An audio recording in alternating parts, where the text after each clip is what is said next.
Olá, você está no canal de leituras da Thelma. O livro de hoje chama-se Jane Eyre, de Charlotte Brontë. Narração: Thelma Schinkerman. Capítulo 20.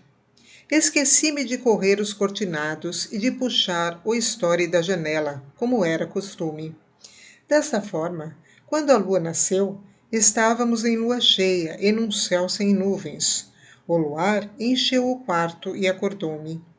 Abri os olhos. A luz estava mesmo diante das janelas, cintilante como prata pura ou como cristal. Tanto esplendor quase se me tornou doloroso e, soerguendo-me na cama, estendi o braço a fim de correr as cortinas. Nesse instante soou um grito. Mas que grito! Agudo, penetrante. Verrumou a noite de um extremo ao outro em Thornfield. O sangue gelou-se-me nas veias, o coração deixou de bater e fiquei de braço estendido, como que paralisada. A vibração do grito foi amortecendo e não se repetiu. De resto, ser algum poderia soltar 2 vezes seguidas semelhante uivo, sem descansar. Partira do andar superior e no quarto que ficava exatamente por cima do meu. Ouvi logo a seguir o ruído de luta, luta feroz, a ajuizar pelo estrépito. Depois uma voz gritou por 3 vezes: Socorro! Socorro! Socorro! Meu Deus, não aparece ninguém? Novas correrias e novo apelo. Rochester! Rochester! Venha cá, em nome de Deus! Embaixo, abriu-se uma porta e alguém se precipitou pelo corredor. Pouco depois, em cima, o ruído de nova luta, uma queda e tudo recaiu em silêncio. A tremer, vesti qualquer coisa ao acaso e saí para o corredor. As portas dos outros quartos abriram-se uma após a outra e os seus ocupantes apareceram, soltando exclamações aterradas, fazendo perguntas uns aos outros. Que foi isso? Está alguém ferido? Há fogo? Ladrões? Tragam luz, por favor. Corriam de um lado para o outro, empurravam-se, tropeçavam, numa confusão indescritível. Onde se meteu Rochester? Proferiu o coronel Dent. Não está no quarto. Aqui estou. Vamos, sosseguem. Não foi nada. A porta ao fundo do corredor abriu-se e Mr. Rochester apareceu com uma palmatória na mão. Miss Ingram correu para ele e agarrou-se-lhe ao braço. Diga-nos o que aconteceu, pediu. Fale, vamos, diga-nos tudo. Estamos preparados para o pior. Se me fazem cair e estrangulam, não conseguirei falar, protestou ele, pois as outras senhoras todas o cercaram e se agarraram a ele. Deixem-me ou acabo por me tornar perigoso, ameaçou. Não teve importância. Muito barulho para nada, pode dizer-se. Com efeito, tinha uma aparência perigosa. Os grandes olhos negros pareciam despedir chamas e via-se que fazia grandes esforços para aparentar calma. Por fim, explicou.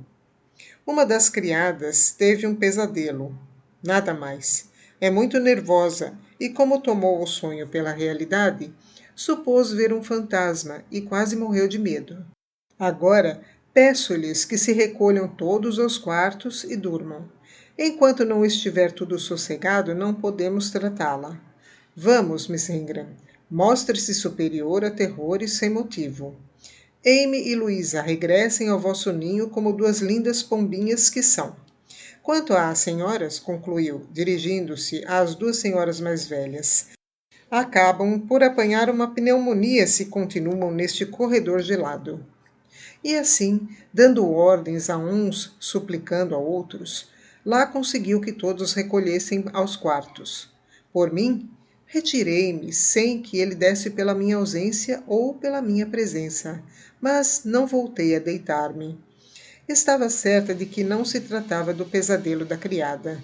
Provavelmente, só eu tinha ouvido a luta e as palavras proferidas a seguir ao medonho grito, o que me levou a pensar ser a explicação de Mr. Rochester apenas uma história inventada para tranquilizar os seus convidados. Portanto, vesti-me para estar preparada para qualquer acontecimento e sentei-me perto da janela, contemplando o jardim silencioso e os campos banhados pelo luar. O tempo foi passando. A lua declinou e não tardaria a esconder-se. Como o silêncio continuasse a reinar em toda a casa e começasse a sentir-me gelada, resolvi deitar-me mesmo vestida. Abandonei a janela, atravessei o quarto e abaixava-me para me descalçar quando alguém bateu levemente na minha porta. Está a pé e vestida, Jane? Perguntou a voz do meu patrão. Estou sim. Então venha, mas não faça barulho. Preciso de si. Calcei as pantufas e saí do quarto. Seguimos pelo corredor até a porta do fundo e subimos a escada. Tem uma esponja macia e sais amoniacais? Tenho tudo isso no quarto. Então vá buscar as duas coisas e volte depressa. Corri ao quarto, peguei na esponja e no frasco dos sais e regressei ao terceiro andar, onde Mr. Rochester me aguardava, junto de uma das portas. Custa-lhe ver sangue? Não sei, porque nunca experimentei. Deixe-me ver a mão. Não quero correr o risco de um desmaio. Estendi-lhe a mão. Está quente e não treme, comentou mais sossegado, metendo a chave na fechadura e abrindo a porta. Entramos num quarto que Mrs. Fairfax já me tinha mostrado uma vez, todo forrado com tapeçarias. Uma delas estava levantada, descobrindo uma porta, que nessa altura não vira. Porta que estava aberta, deixando ver um quarto interior. Nesse quarto ouvia-se um rosnar surdo, como se lá dentro estivesse um cão enfurecido. Fique aqui um momento, disse-me Mr. Rochester, entrando no tal quarto. No mesmo instante, ouvi uma gargalhada estridente, terminando pelo diabólico ha, ha, o riso de Grace Poole. Ouvi mexer nos móveis, uma voz que não era a de Mr. Rochester, e logo ele apareceu, fechando a porta atrás de si. Venha cá, Jane, pediu, aproximando-se da cama, em parte coberta pelos cortinados. Junto dela, numa poltrona, estava um homem sentado, sem casaco, como morto, muito pálido e de olhos fechados. A camisa, do lado direito, estava ensopada de sangue. Quando Mr. Rochester aproximou a luz, reconheci Mr. Mason. Segure o castiçal, pediu Mr. Rochester. Passou-me a luz e foi buscar uma bacia com água. Molhou a minha esponja e passou-lhe pela cara. Depois, chegou-lhe o frasco de sais ao nariz. Mr. Mason abriu os olhos e gemeu. Enquanto meu patrão lhe abria a camisa e limpava o sangue que escorria do ombro, murmurou. Há perigo? Não, não te assustes, meu amigo. Isso não passa de uma arranhadura. Vou buscar o médico e, entretanto, essa menina fica junto de ti. Depois voltou-se para mim e decidiu. Tem de ficar aqui enquanto vou buscar o médico. Vá enxugando o sangue e, se perceber que esse senhor vai desmaiar, dê-lhe uma gota de água e faça-o respirar os sais. Principalmente, não o deixe falar, nem lhe fale. Se fazes um movimento ou dizes uma palavra, Richard acrescentou, dirigindo-se a Mr. Mason, não respondo pela tua vida. O pobre soltou um novo gemido. O medo da morte ou de qualquer outra coisa paralisava-o. Mr. Rochester passou-me a esponja e recomendou de novo. Nada de conversas. E saiu. Não sei o que senti quando fechou a porta à chave e percebi que se afastava.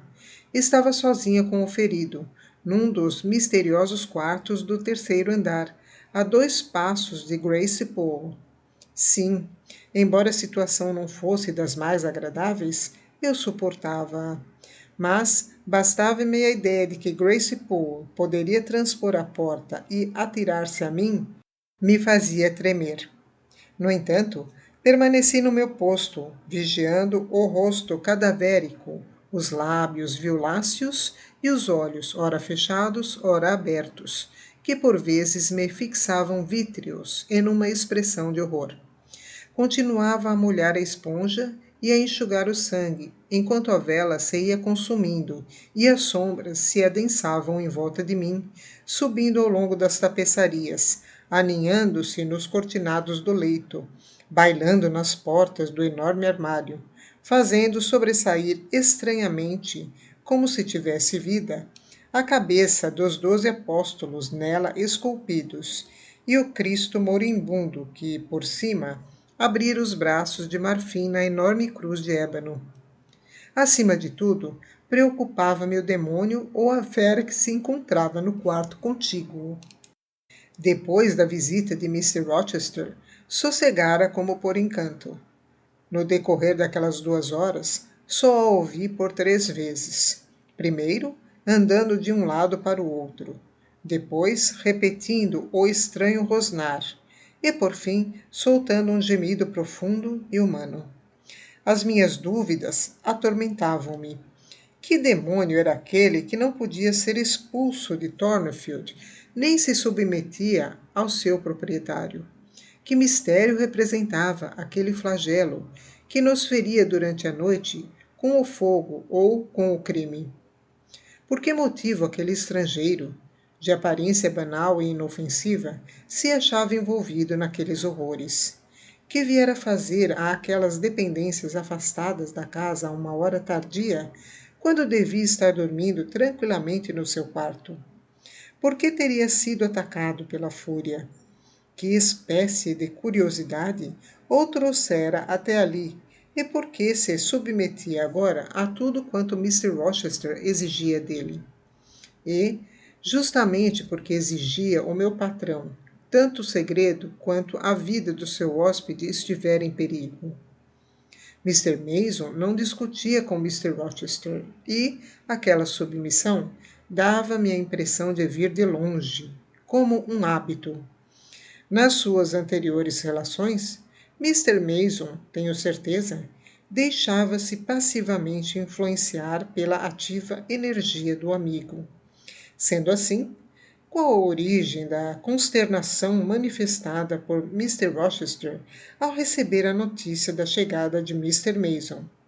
Bastara-lhe ouvir o nome daquele homem, que, no entanto, se submetia à sua autoridade como uma criança, para ficar fulminando como que atingido por um raio.